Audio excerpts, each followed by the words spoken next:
Good afternoon. This is BBT channel. We are found on DSTV on Public Bouquet. That's where you can access us, and then you can find us there. Please follow us on the YouTube. That's where you can also access us, and make sure you click that thing there on YouTube.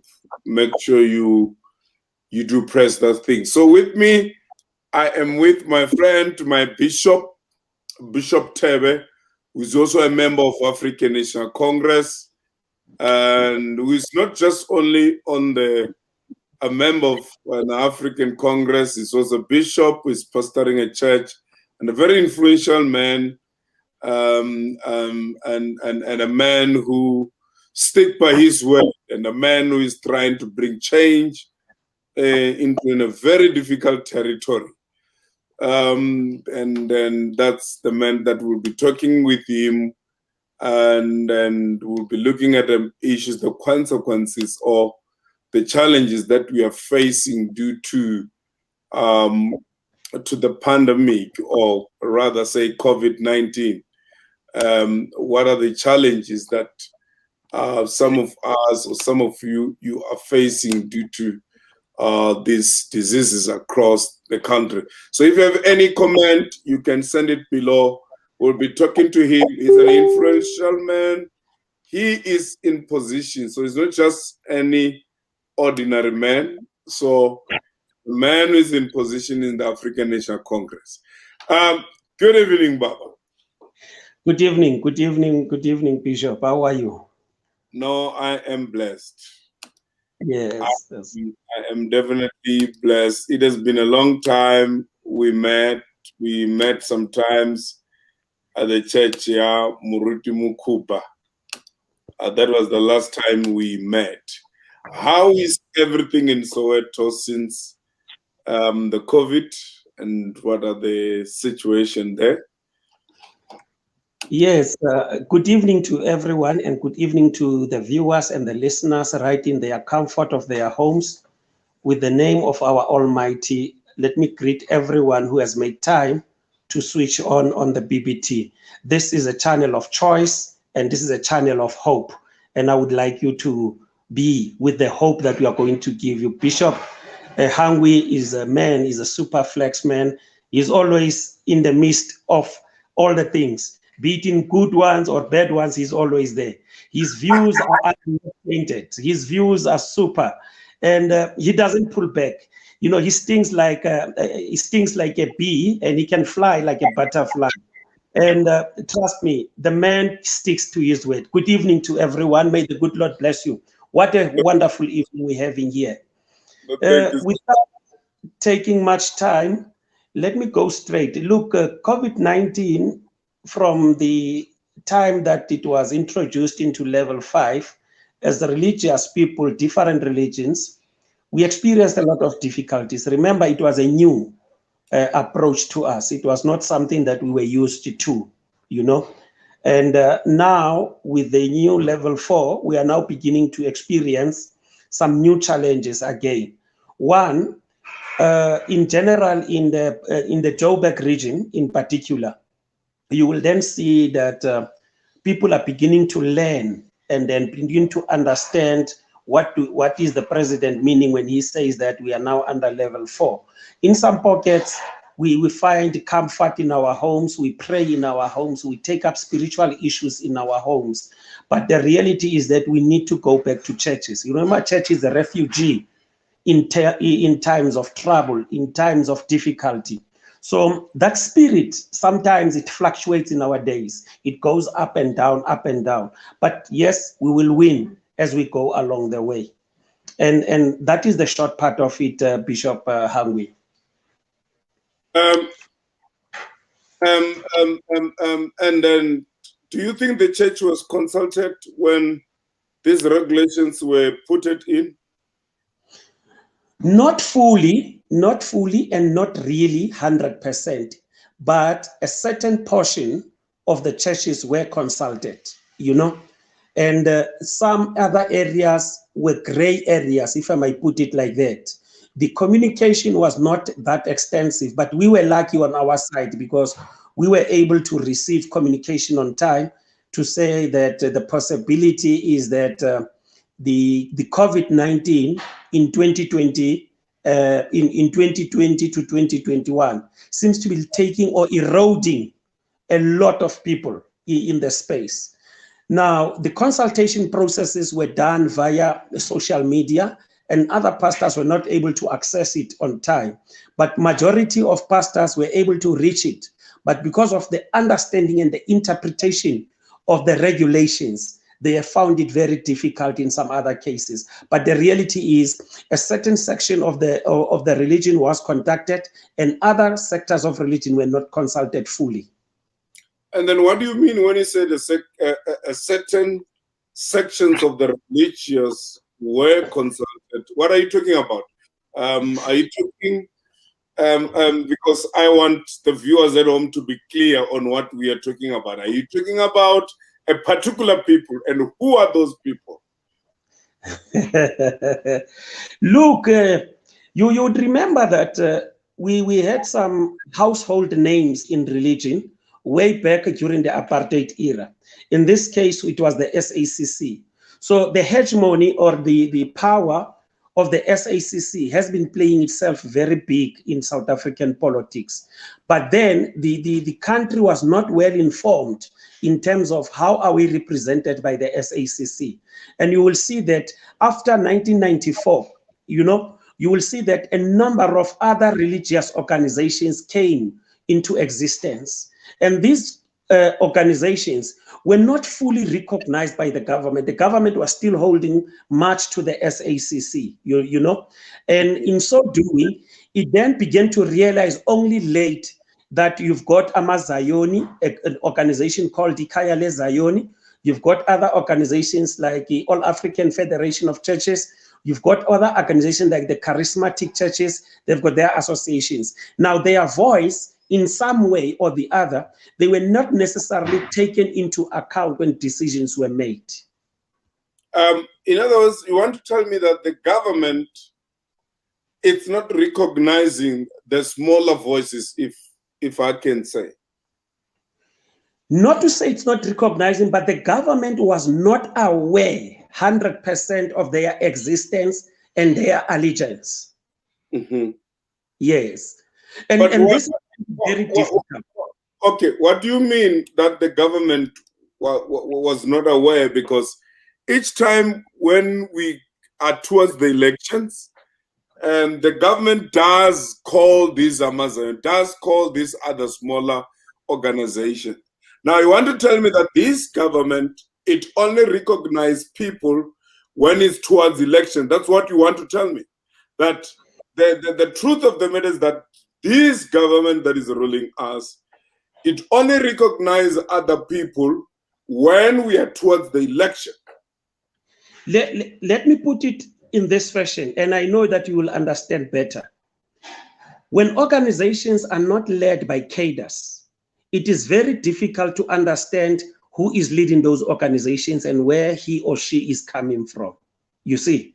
And that becomes a symbolic approach in return to say that what does the organization stands for, So in this case, these organizations were never led or are not necessarily 100% led by cadre development or cadre deployment in their instances. So they become a shadow organization in the back of the main organization. I don't know if you can pick me up or well on that one. What I'm saying, my leader, is that let's imagine an organization led by the national party person. How will you then engage it as a pro-government person in the current dispensation? It's going to be very difficult. So what we want to encourage is that pastors need to play a cadreship role in ensuring that their voice becomes at the forefront At the end of the day, what is important, the leaders of the structures on the ground must be well-known and well-developed cadres within the society. In this case, some organizations are not like that.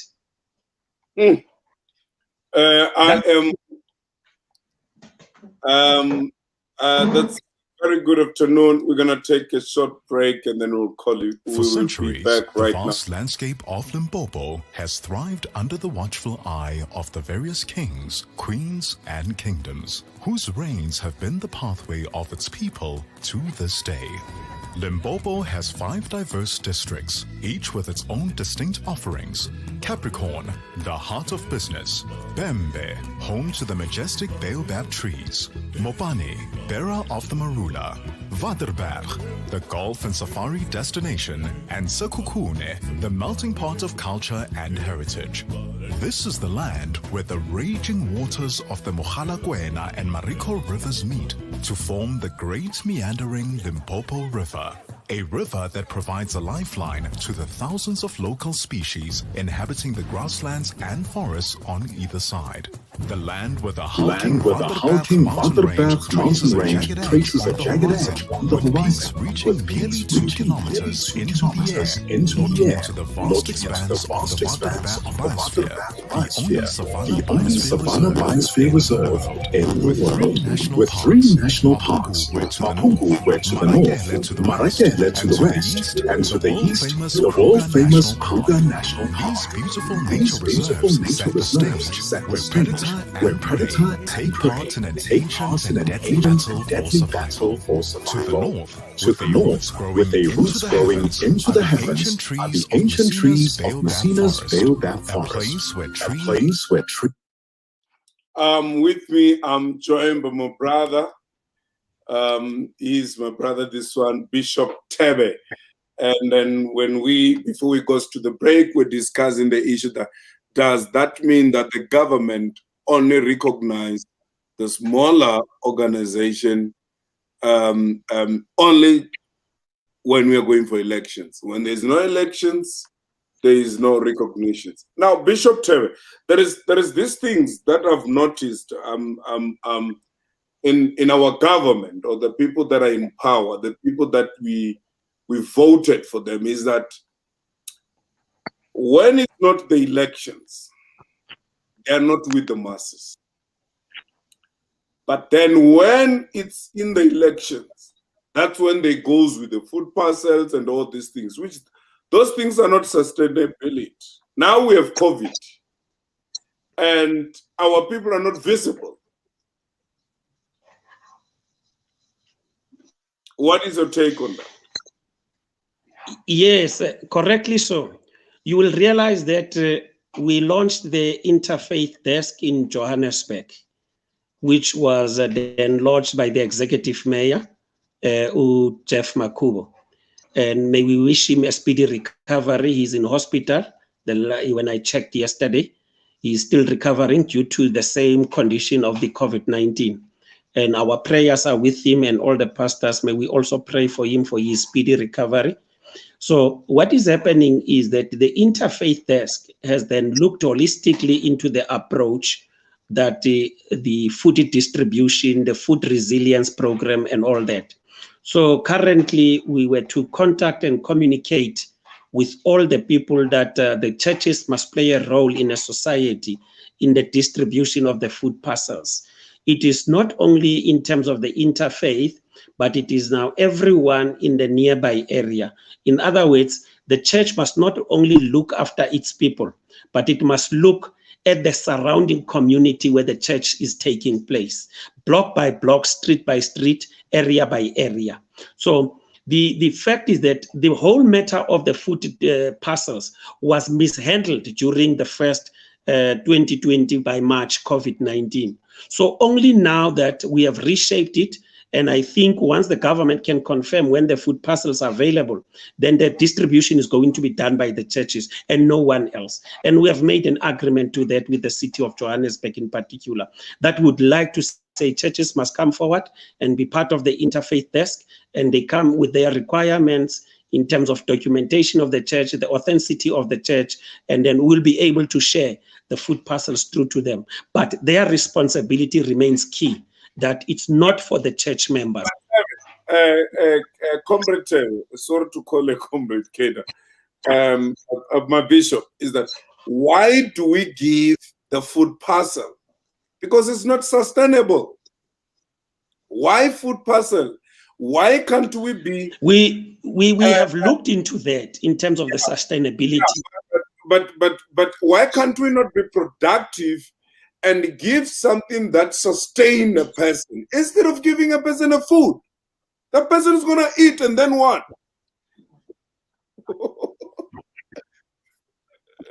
Bishop. Yes. Can I come in there? Very handy. Yes. The intention of the interfaith. Yes, we've got it right. You've got it right, and I agree with you. The analysis that we came up with in the interfaith desk is that we are now going to train people for self-sustainability. And that self-sustainability will only come via the churches. That will include, you will realize that some pastors don't even have houses. You know, they are renting where they are staying. At the end of the month, they must pay rent. And now some pastors, we are going to upskill them. When we upskill them, we are going to have a relationship with various institutions, people like yourself, Bishop, you know, when I'm talking, who are going to assist in terms of saying, how should the church sustain itself? You know, the programs that we are going to introduce. We are now even fighting that pastors should be able to receive a stipend, if I may put it that way, to say that every recognized church and pastor that is in registration process or fully registered must be given an allowance. Remember, in South Africa, we've got a social grant. Am I right? We've got social grant, but we don't have a religious grant. So what we are now vying for in the interfaith is that we should also have a religious grant, which is going to assist a lot of people down there. And it's quite sustainable. Is the government accepting that? Well, everything is in negotiations. I will send you the document for your perusal. You will be able to see in terms of the work that we'll be doing in the interfaith desk and in terms of the FPO and the entire religion. So we are going to change the landscape of sustainability of pastors and their congregants. It will never be the same again. We are now just blocked by this COVID-19. And at the end of the show, I will tell you where our offices are so that pastors can come to our offices and they can register with us. And who will be paying for that? Is that the government that says they don't have money?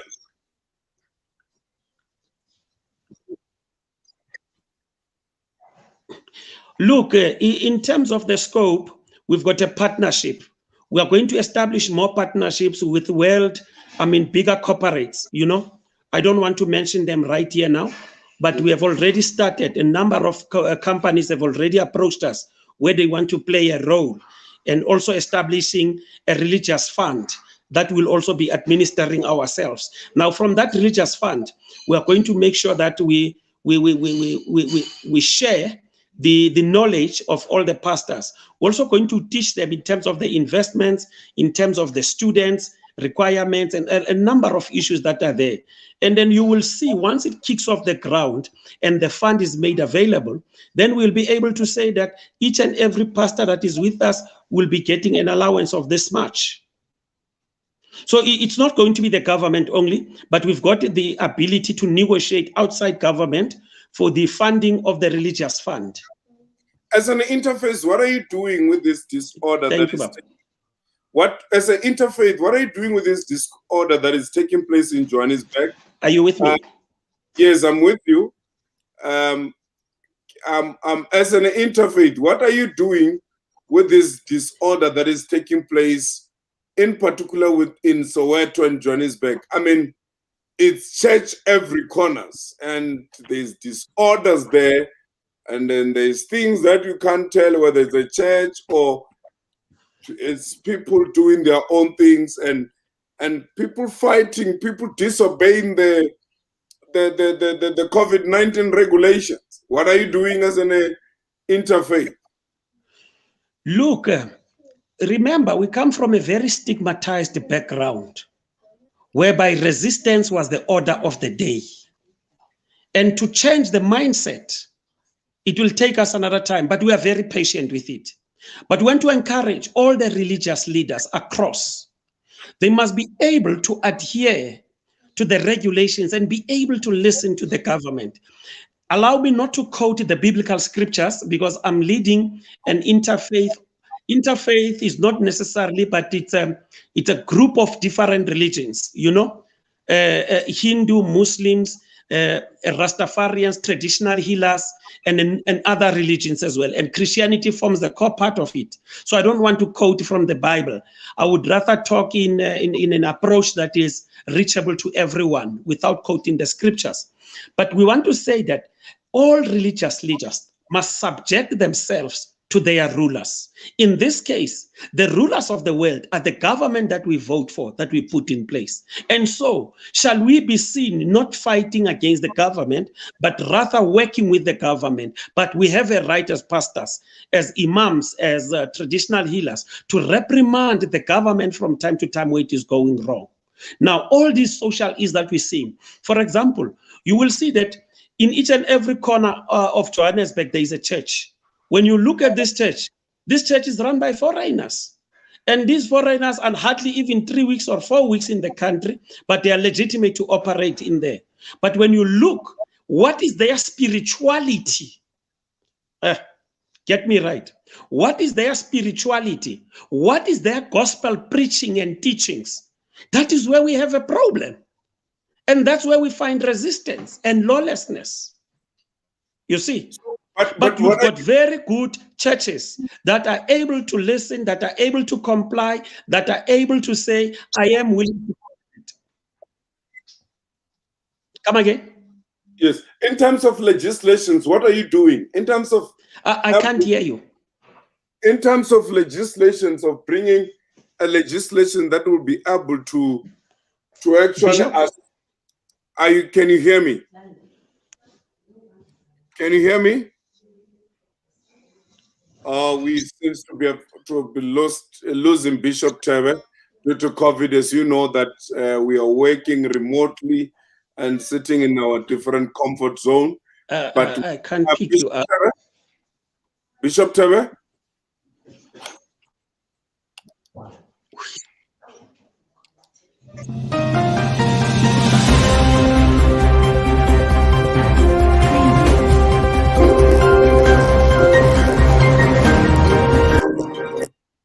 Bishop Tebe, in terms of the legislations, what are you doing? What legislations are you bringing that would make sure that there is order as an interfaith? What legislations are you bringing? Because people are just doing... I can't hear you. I can't hear you. You can't hear me?